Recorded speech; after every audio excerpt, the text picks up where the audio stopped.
Star Wars est très patriarcal. Donc c'était en quelque sorte cool d'avoir ce genre de figure centrée sur la femme.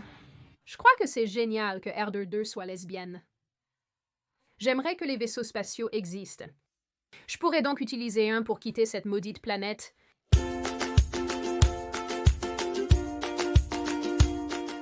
Salut, je suis Sydney, re-bienvenue en enfer. Et comme d'habitude avant de commencer, la vidéo d'aujourd'hui est sponsorisée par MyHeritage, que j'adore vraiment. Et bien sûr, vous connaissez la routine, par moi et ma petite entreprise de thé, Lions Tea Exchange.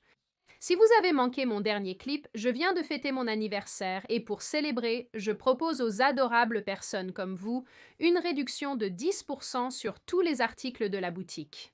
J'ai également ajouté quelques nouveaux lots sur le site, mais comme vous le savez maintenant, j'ai travaillé très dur pour créer quelque chose qui ressemble à un petit cadeau pour vous-même qui a aussi un goût vraiment très bon.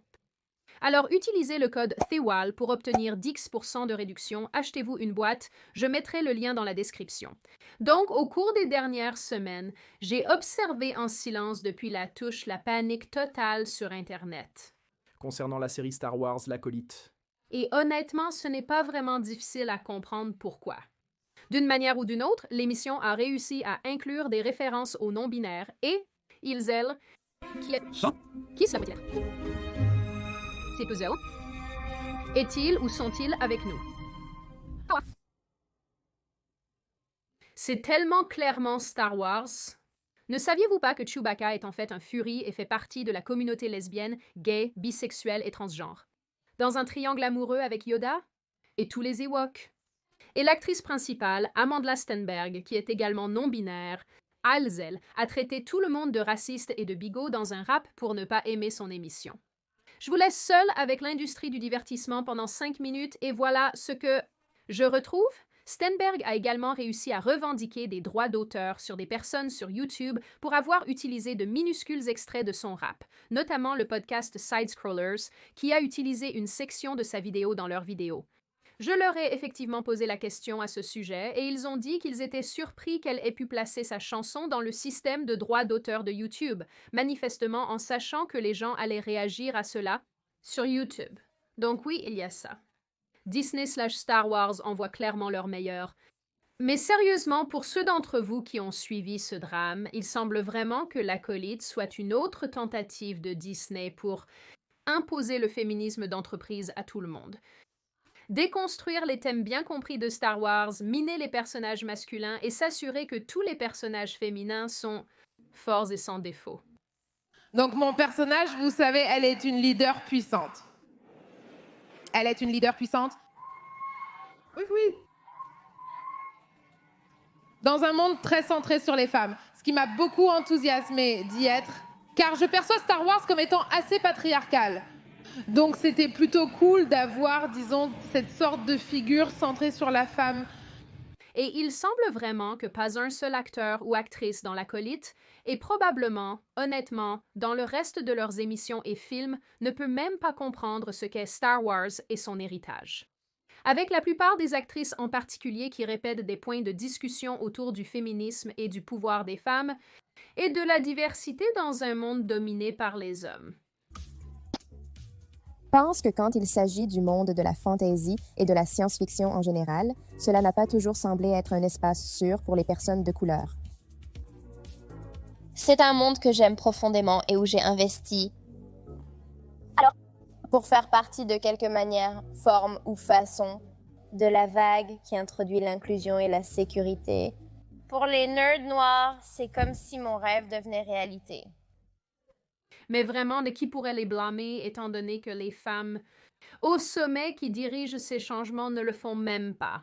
Comprendre la franchise elle-même, préférant plutôt aliéner la base de fans masculins de Star Wars tout en créant en même temps un divertissement centré sur les femmes, irréaliste et antipathique.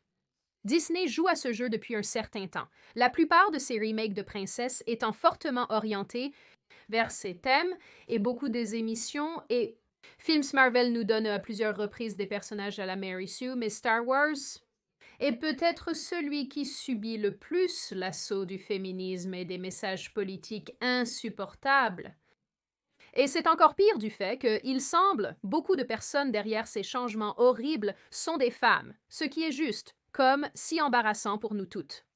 Et je ne vais pas mentir, voir tous les commentaires absolument insensés faits par des femmes qui jouent dans l'acolyte m'a vraiment donné envie de parler de cela.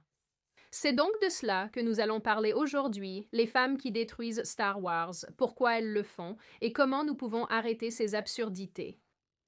Je plaisante, je n'ai pas de réponse à cela. Comme d'habitude, je ne peux pas tout couvrir dans cette vidéo, même si j'ai essayé d'inclure le maximum. En fait, pendant que j'éditais ceci, j'étais trouvant plus à ajouter, mais je me suis dit, nous manquons de temps pour ça.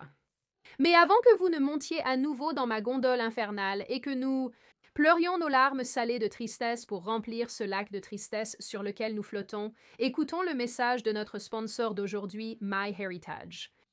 Comprendre vos racines est important. Le genre familial, pas le genre arbre.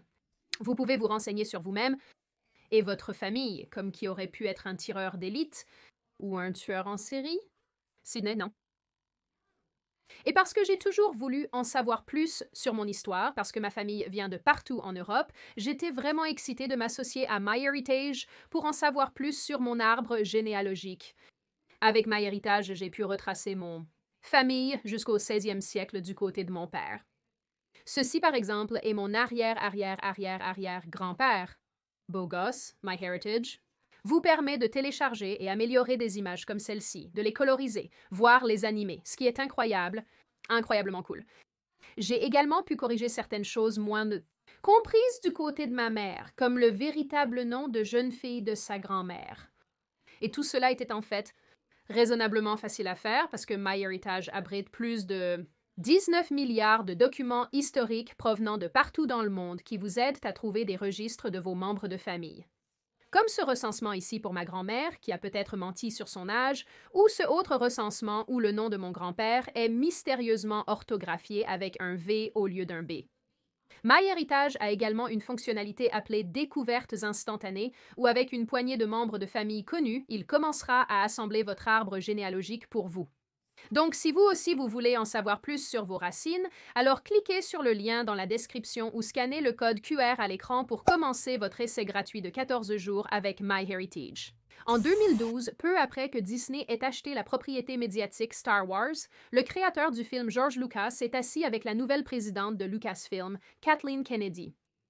Dans l'interview, Lucas a exposé ses croyances, nature de Star Wars, le message sous-jacent. Il a exprimé que cela tourne autour des dangers de l'égoïsme, de la transformation des démocraties en dictature, expliquant que les gens peuvent et vont abuser de leur liberté, conduisant à l'ascension de ceux qui exploitent le pouvoir pour enlever les libertés. Vous dirigez votre vie égoïstement, croyant bien faire, alors que ce n'est pas le cas. Et en même temps, vous savez, comment les démocraties redeviennent-elles des dictatures? Pourquoi? Les gens qui possèdent la liberté la cèdent souvent à quelqu'un qui va la leur retirer. Cela s'est produit à travers l'histoire encore et encore. Tout Star Wars est une façon de mettre à jour cette idée pour dire « Attention, car il y a des gens là-bas qui ne jouent pas selon les règles. Et si vous n'êtes pas prudent, vous allez perdre toute votre liberté. » En même temps, ces personnes qui ne jouent peut-être pas selon les règles parce qu'elles sont égoïstes et avides se transforment en personnes maléfiques qui ne se soucient pas des autres. Voilà. L'essence de Star Wars. Kennedy a aussi affirmé que l'objectif futur principal était de préserver les personnages et de garantir qu'ils perdurent tels que Lucas les a conçus. L'essentiel est de protéger ces personnages, de s'assurer qu'ils continuent toujours à vivre de la manière dont vous les avez créés et que l'univers de Star Wars continue de grandir. La réalité triste, mais probablement pas très surprenante, est que cela ne s'est pas du tout produit, tant du point de vue du suivi du rêve original de Lucas pour la franchise que du respect de ses valeurs et messages sous-jacents, et de la protection des personnages, et de leur permettre de vivre comme Lucas l'avait prévu. Encore plus triste est que dans une interview de 2015, George Lucas a exprimé que même s'il voulait être impliqué dans la direction de Star Wars, les personnes qui en avaient pris le contrôle ne le voulaient pas là et ne voulaient pas de sa direction. Tout sur les générations. Et c'est sûr, vous savez, les problèmes de père et fils et grand-père. Et c'est un feuilleton familial. Je veux dire finalement, je veux dire l'espace, nous l'appelons opéra de l'espace, mais les gens ne réalisent pas que c'est en fait un feuilleton et c'est tout sur problèmes de famille et que ce n'est pas à propos de vaisseaux spatiaux. Donc, ils ont décidé qu'ils ne voulaient pas utiliser ces histoires. Ils ont dit qu'ils allaient faire leur propre chose. Et donc, j'ai décidé que c'était bien, mais en gros, je ne vais pas essayer de... Ils n'étaient pas très enclins à m'impliquer et je ne voulais pas l'être de toute façon.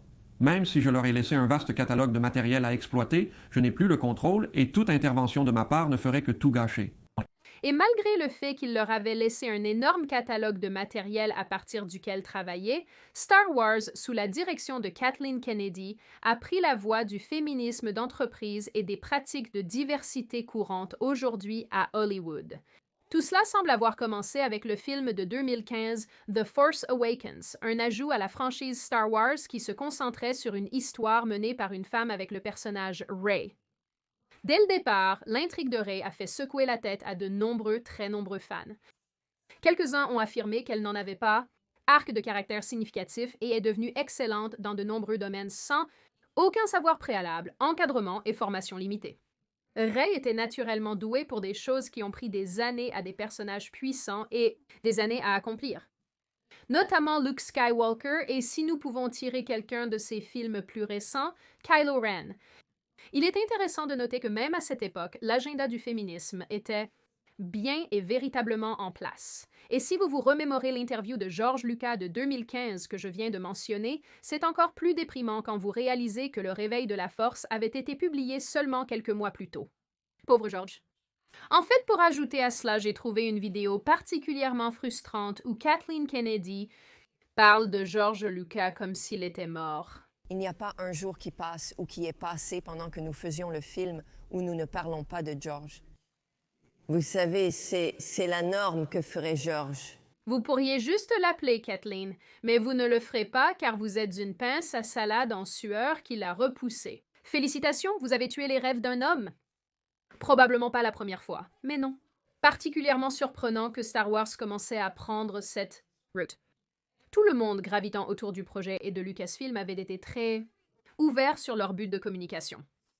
Dans une interview avec Good Morning America, le réalisateur du film, G.G., Abrams a déclaré qu'il espérait transformer le long opéra spatial d'une chose de garçon en une franchise conviviale pour les femmes. Ces commentaires, qui l'ont effectivement mis dans une situation délicate, ont conduit à de nombreux articles d'une femme en colère, criant que les premiers films Star Wars étaient aussi pour elle. Reconnaissent toujours que Star Wars a toujours été une chose de garçon et que les pères pouvaient emmener leurs fils, ce qui est franchement assez vrai. Star Wars a toujours été une chose de garçon et vous savez, un film que les pères pouvaient emmener leurs fils voir, et bien que cela soit toujours très vrai, j'espérais vraiment que ce pourrait être un film que les mères emmènent leurs filles voir. Vers cette période, Kathleen Kennedy a également donné une interview dans laquelle elle a déclaré qu'elle essayait d'augmenter le nombre de femmes chez Lucasfilm et le nombre de protagonistes féminines, ajoutant que la grande majorité des personnes qui ont travaillé sur The Force Awakens étaient des femmes. Nous essayons de grandir dans la main-d'œuvre, le nombre de femmes à des postes de direction et à tous les postes à l'intérieur de l'entreprise et avec les films que nous réalisons et avec les protagonistes que nous mettons dans les histoires. Donc, je reçois un énorme soutien pour cela. Mais nous avons 50% de notre équipe de direction qui sont des femmes. Et 6 sur 8. Des femmes composent mon groupe de récits. Et je suis sûre qu'il y a beaucoup de gens qui seraient surpris que nous réalisions des films Star Wars et que la majorité des personnes impliquées dans le développement de ces histoires sont des femmes. Ne vous y trompez pas, je soutiens les femmes qui encouragent d'autres femmes, je suis totalement pour. Quel est en gros le principal motivateur de tuer le mérite? Pourquoi voulez-vous toutes ces femmes, Kathleen? Souhaitez-vous synchroniser vos cycles? Maintenant, une partie de cela semble absolument être une sorte de surcorrection à des décennies de projets dirigés par des hommes à Hollywood et dans le divertissement.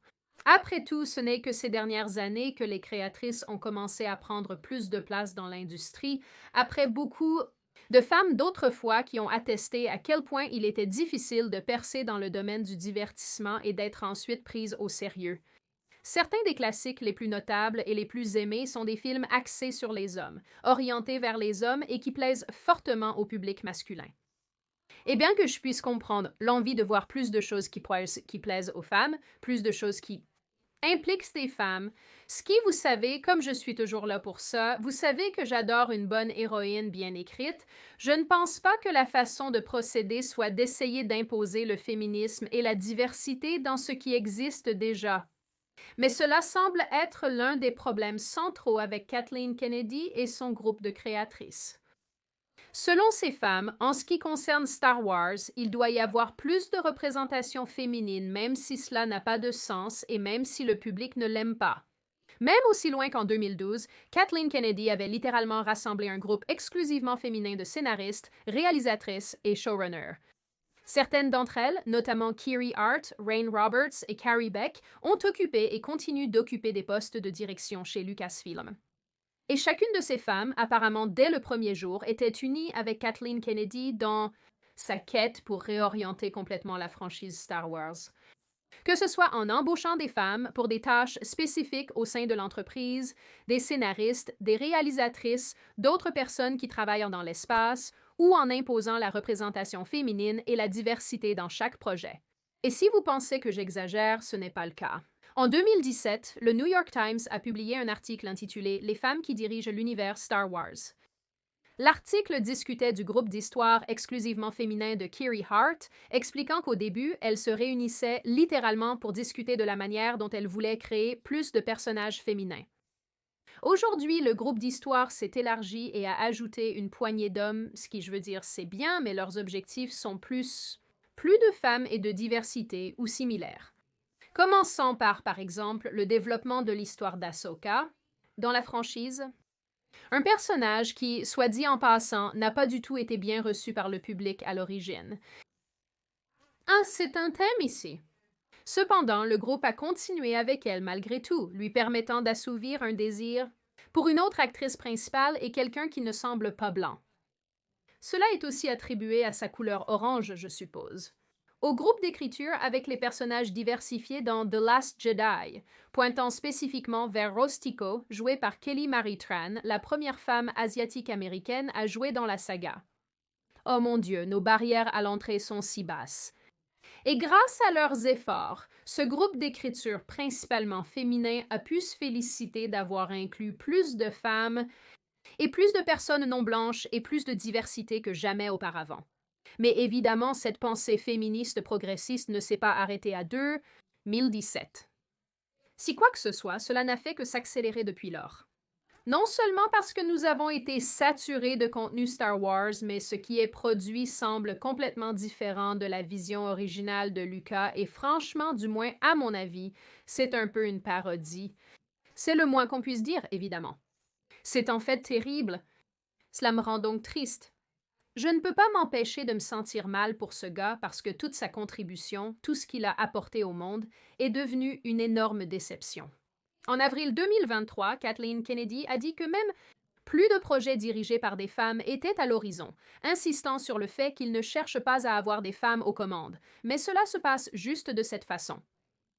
D'accord, Kathleen, on te croit. Elle a dit « Je crois que nous avons attiré vraiment des femmes fortes, devant la caméra et derrière la caméra, et c'était excitant. » Elle faisait, bien sûr, référence à la prochaine série Ahsoka, The Acolyte, dont nous parlerons dans un instant, et au prochain film sur Rey fixé 15 ans après les événements de The Rise of Skywalker, un film qui est également simplement réalisé par une autre femme nommée, je n'essaierai même pas, c'est Charmaine Obeid chinois, je ne sais pas, posez-moi simplement sur le sol une femme qui a été critiquée plus tôt cette année pour avoir dit « Nous sommes en 2024, il est grand temps qu'une femme façonne une histoire dans une galaxie lointaine, très lointaine.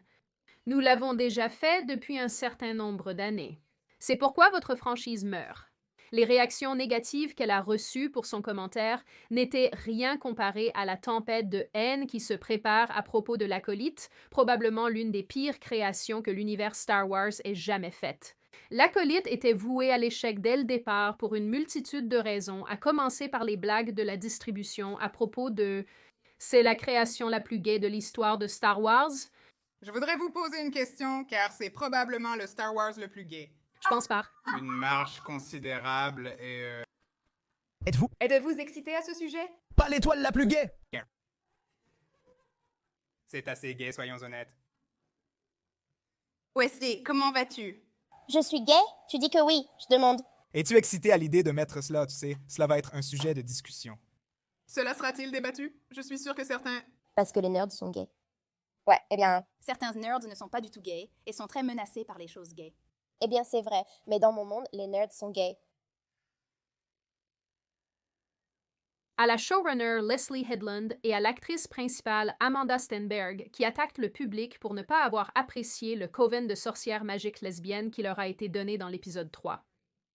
Ce n'est pas une plaisanterie, ces gens me font réellement devenir grand-père. Le genre en colère qui déteste tout le monde. Leslie Headland a définitivement cherché à créer quelque chose orienté gay ou queer. Et le reste de l'équipe de Star Wars était évidemment plus qu'heureuse de se plier à cette demande, allant même jusqu'à caster une actrice non-binaire et gay pour le rôle principal dans l'acolyte. Et lorsque le ridicule et le mépris pour cette émission sont devenus trop importants, Kathleen Kennedy elle-même est intervenue et a essayé de faire de l'interférence. Elle a échoué car tout le monde la déteste aussi. Elle a dit que la raison de la haine était le résultat du fandom dominé par les hommes. Dans une interview, elle a dit « Opérer au sein de ces énormes franchises maintenant avec les médias sociaux et le niveau d'attente, c'est terrifiant. » Je pense que Leslie a un peu lutté avec ça. Je pense que beaucoup de femmes qui entrent dans Star Wars luttent un peu plus à cause de la base de fans qui est si dominée par les hommes. Elles sont parfois attaquées de manière qui peut être assez personnelle. Oui, ce n'est certainement pas les conneries absolues que vous continuez à vomir. Le problème est évidemment le fandom. Ce qui semble être si perdu dans tout cela, c'est que rien de tout cela n'était jamais nécessaire pour faire de Star Wars une franchise incroyable et continue. Tous les nouveaux personnages n'ont pas été détestés, comme Gina Carano jouant Cara Dune dans The Mandalorian. Carano a été licenciée pour certaines opinions. Opinions interdites parce qu'elle ne criait pas sur tous les toits à propos du féminisme et de la diversité. Elle n'était pas assez non-binaire, c'est vraiment un problème. Alors, ce qu'il nous reste, c'est une équipe de femmes qui impose une propagande d'entreprise à des audiences qui n'en veulent tout simplement pas puis qui maltraitent ces audiences pour avoir pris cette position. La tragédie est que, comme pour la plupart des divertissements de notre époque, les créateurs de Star Wars semblent accorder plus d'importance à la couleur de peau et au sexe qu'à la création d'intrigues significatives avec des personnages bien construits et bien écrits.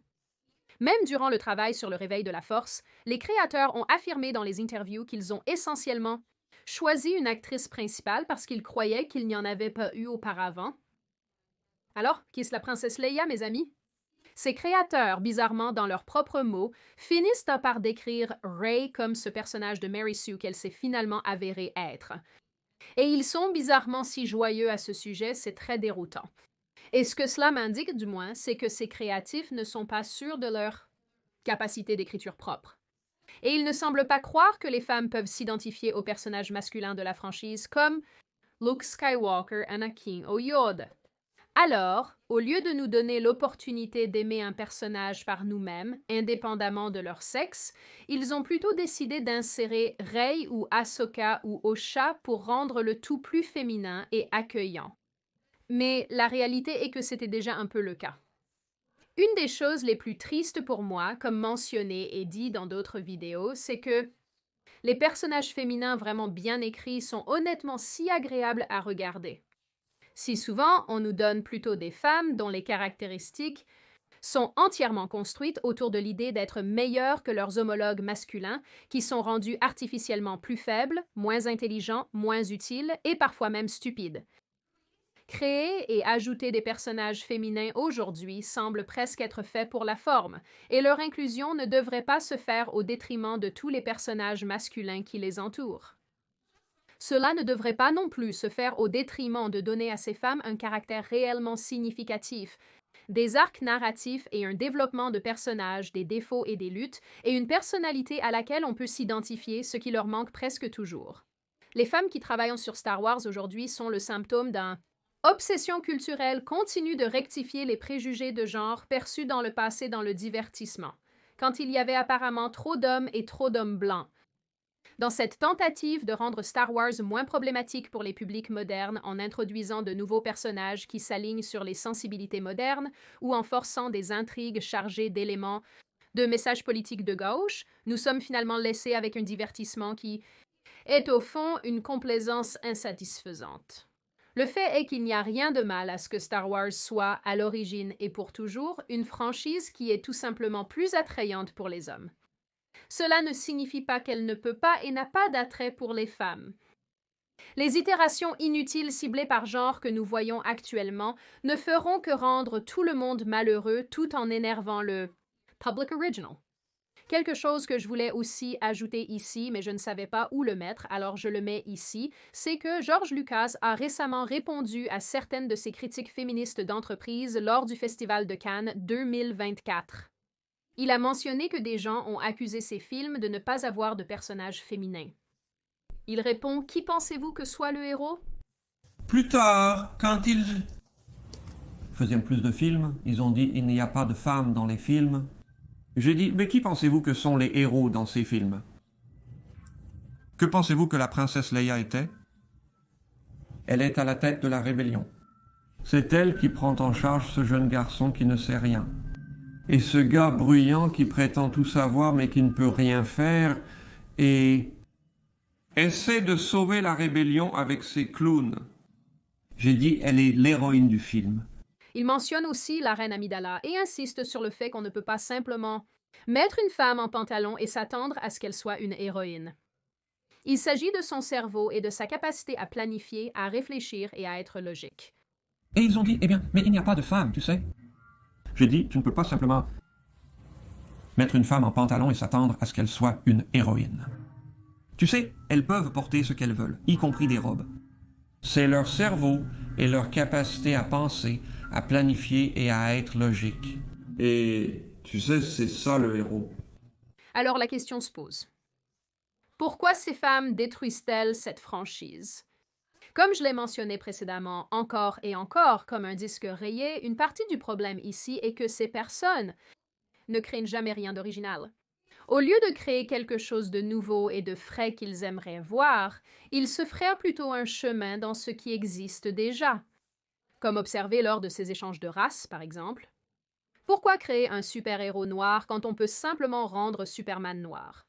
C'est banal et paresseux, je crois que c'est en partie ancré dans le fait que ces créatifs savent au fond d'eux que leurs idées originales ne seront tout simplement pas réussies auprès du public, parce qu'ils ne peuvent pas créer quelque chose qui vaut vraiment la peine d'être regardé. Alors, ils finissent par se greffer sur des idées existantes et espèrent que l'adaptation forcée fonctionne, et sont déconcertés lorsque leurs changements ne parviennent pas à faire écho. Deuxièmement, il convient de mentionner que chaque fois que les directeurs créatifs ou les personnes créatives en général prennent en charge une propriété médiatique et injectent immédiatement du signalement de vertu et des messages politiques insupportables, cela semble être partiellement basé sur du ressentiment. Car comment un changement aussi radical peut-il venir de un bon endroit dès le départ? Ce n'est pas possible. Ce n'est pas possible pour ces individus qui ont véritablement aimé ou se sont souciés d'une propriété médiatique et de son héritage s'ils sont déterminés à la changer. Parce que s'ils étaient vraiment un fan, ou même s'ils avaient juste un respect de base pour cela, ils n'essaieraient pas de le remodeler pour l'adapter à leur propre vision du monde. Ces individus connaissent le matériel, mais ils n'ont pas une profonde appréciation ou amour pour cela. Selon moi, c'est probablement pourquoi ces individus sont si à l'aise pour faire cela. C'est parce qu'ils ne se soucient pas du matériel original. Ils pourraient le reconnaître, mais ne le font pas. Des fans. Et si vous ne me croyez pas, le New York Times a publié un article en mai 2024 sur Leslie Headland et l'acolyte. Il a noté que Headland a ajouté « Une écrivaine américano-ghanéenne, Jocelyn Bio, j'espère que c'est correct, quel nom de famille malheureux, à l'équipe d'écriture précisément parce que elle n'était pas une dévouée de Star Wars. » Dans une interview, Biot a dit « Leslie m'a demandé ce que je savais sur Star Wars et ma réponse a été « Harrison Ford court dans l'espace avec un gros chien. » Et Leslie a dit « Vous êtes embauché. » C'est essentiellement un thème récurrent ici. Je suis sûre que vous avez tous remarqué. Il semble qu'au moins une partie du temps, comme le démontre ce petit extrait, certaines de ces personnes tombent sur ces rôles pour absolument aucune bonne ou significative raison. Kathleen Kennedy est honnêtement un exemple parfait de cela. Elle n'a aucune histoire avec Star Wars, et sa nomination semble être motivée par l'ambition personnelle plutôt que par un amour réel pour la franchise. On a l'impression qu'elle prend des décisions en fonction de ses propres préférences, avec une équipe qui manque de passion pour préserver l'esprit original de la série.